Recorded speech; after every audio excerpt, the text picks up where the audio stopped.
English Literature Online. The Novel. When young, Queen Victoria was not allowed to read novels. Later in life, however, she became an avid novel reader.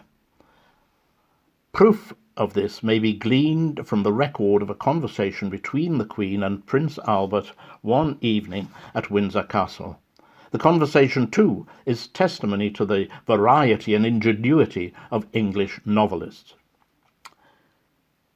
"Albert," said the Queen, "I have great expectations."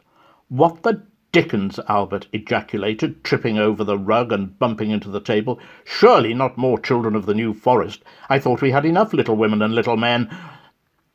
"Albert," said the Queen sharply, "watch what you're doing. You have spilt cream all over my Little Dorrit. I am considerably not amused. What, pray, am I to do this evening without my Little Dorrit?" "I could give you hard times," ventured Albert, with a twinkle in his eye. "No, thank you, Albert. I am not in the mood for any of your Nicholas Nickleby this evening," said the Queen frostily. "And please don't mention your Oliver Twist. I had quite enough Fagin last week, and I'm certainly not asking for more." "Oh, Wuthering Heights," said Albert. "If you're going to be Bleak House about it, then I'll just settle down for the night with Jane Eyre." "Trollope," said the Queen severely.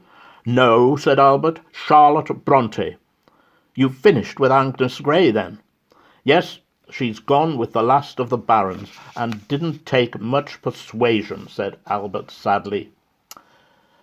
"Now, Albert," said the Queen, "I want you to pay attention.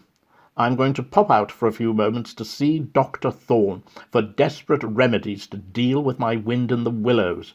If the Prime Minister should call, give him a Phineas Finn and keep him amused. Show him your David Copperfield, but don't open your North and South about Mary Barton." The Queen left.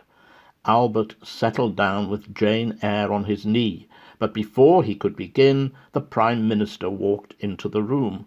"Oh, Prime Minister, return of the native, what?" said Albert. "No," said the Prime Minister, Adam Bede. "Well, you should keep off the whisky, you know," said Albert, "or you'll end up Jude the Obscure." The Prime Minister sat down, stretched out a leg, and tucked the others under his chair.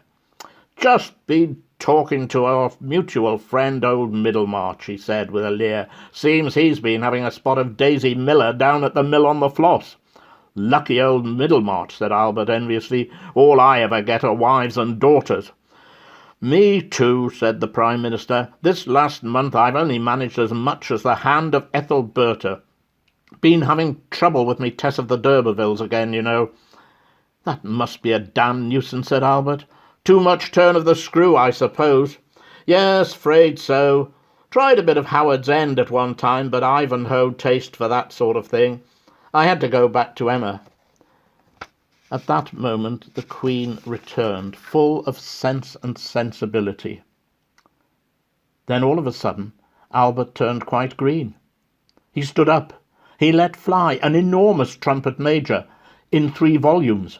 "Excuse me, Prime Minister, I simply must go for a Martin Chuzzlewit immediately," and with that he dashed out of the room. "At last, Prime Minister," said the Queen, "alone together. Quick, before Albert comes back. Take out your Silas Marner, and I'll get down my Daniel Derondas. We'll explore a passage to India together." However, before they could even delve into the mysteries of Udolpho, Albert was back, looking furious. "Albert," said the Queen, hastily replacing her Daniel Derondas, Whatever is the matter now?" "No Pickwick Papers in the small house at Allington," he thundered. "And what do you think you're doing with my wife's Lorna Doone?" he snapped at the Prime Minister. "Oh, the Prime Minister was simply showing me his Barchester Towers," said the Queen. "Well, he can just go and show it somewhere else," sneered Albert, aiming a vicious kick at the Prime Minister's Mayor of Casterbridge.